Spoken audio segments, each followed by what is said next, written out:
Tim O'Malley with Tim Priester of Irish Illustrated and John Brice of FootballScoop.com. And today's topics with Marcus Freeman included the resiliency shown in the 45-24 win at North Carolina State. A little bit of concern about can the pass rush come from somewhere else? And I thought you got a good answer out of that one, Tim. And a few injury reports. It seems that Devin Ford, coming out of concussion protocol, could play. J.D. Bertrand is in concussion protocol. Marcus Freeman didn't rule him out, but that would seem unlikely when you're in protocol. And then Gabriel Rubio and Eli Raridon are very unlikely. Well, Rubio will not be back, and Raridon is unlikely to be back.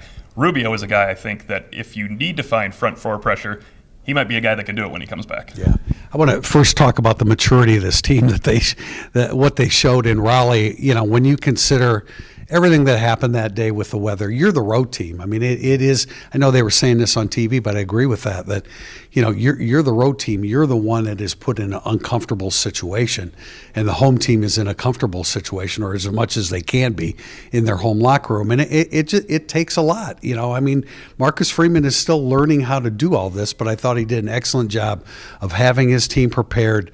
Sudden change situations, the bounces went Notre Dame's way because they created them and they were prepared for the situation. JB, you mentioned, is there such a thing as complementary resiliency? Did the offense kind of feed from, obviously the offense kickstarted it with Audric Esme, but did the defense and offense feed off of each other in that realm? I believe that they did. I think Marcus Freeman indicated that was absolutely the case, that you forget what just happened, you go out and you execute your job to the best of your ability. And to TP's point about how Notre Dame handled Saturday, I thought it was really remarkable, and I think it carries back to a point that we made all throughout training camp. This is a genuinely close-knit team. This is a tight football team. We talked about Jared Parker doing push-ups among the players and all of these other elements. They seem little, but they pay dividends at unexpected moments. Saturday was certainly an unexpected moment. We saw a very mature football team, a team very capable of keeping its mind focused and keeping its physical focus. And I think it's important to put into perspective the sack situation, because Notre Dame's getting a good pass rush.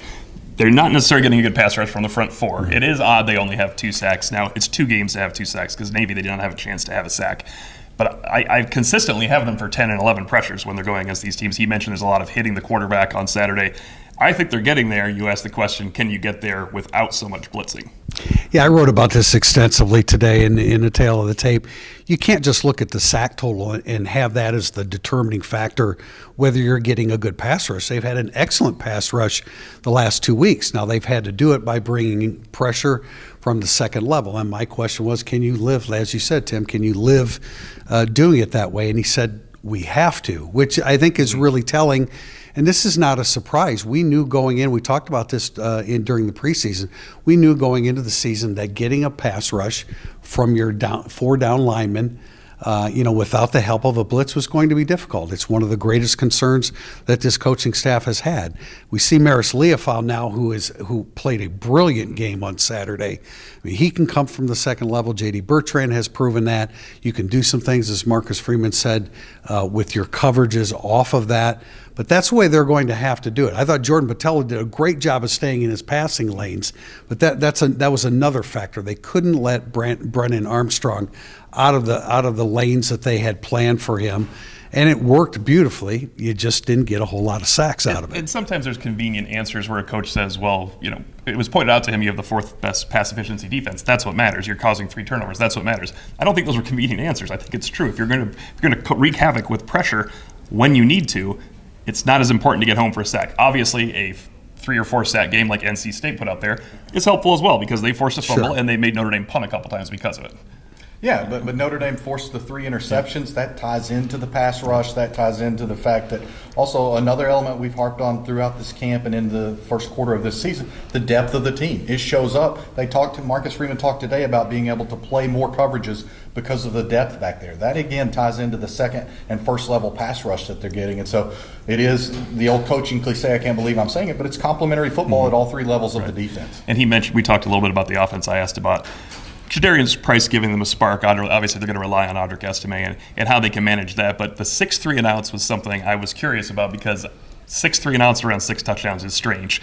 You're always going to be able to offset 6-3 and outs if you have 5-6 plays, pass plays over 28 yards.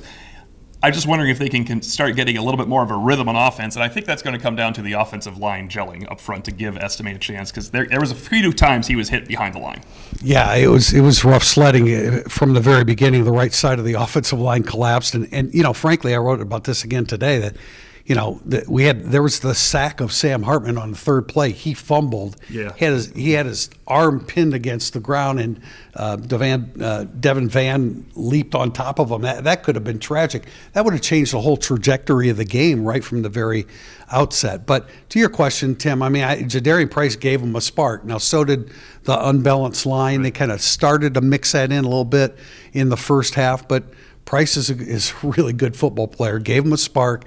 I think you have to be open-minded about that when you get into a game. If somebody gets a hot hand, you need to stay with them. Jeremiah Love is another guy that always looks like he's on the verge of breaking something big, and he is. But so is Price, and obviously so is Audric Estime. I think it goes to your depth point too. That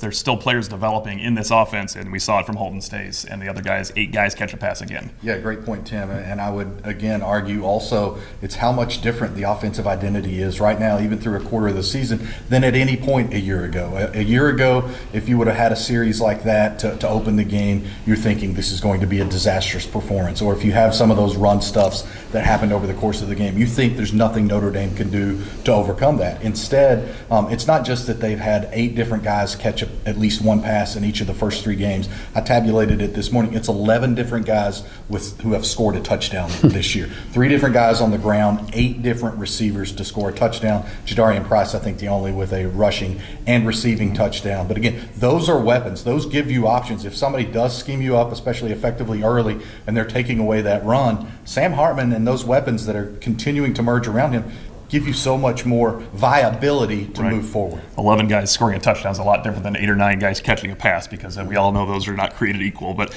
we have a little bit more at IrishIllustrated.com. We have our Irish Illustrated Insider podcast coming up to wrap up NC State, it's still, for my money, the first eye-opening win for Notre Dame this season, and then we'll move on to Central Michigan coverage a little bit as well. Thought it was interesting that Marcus Freeman did happen to, maybe just try to cut people off, offer the name Ohio State in today's press conference and how they can't look ahead. But that's not going to help if you tell us not to look ahead, because you offered it right there. For Tim Prister of Irish Illustrated and John Brice of FootballScoop.com, this has been Irish Illustrated Instant Analysis.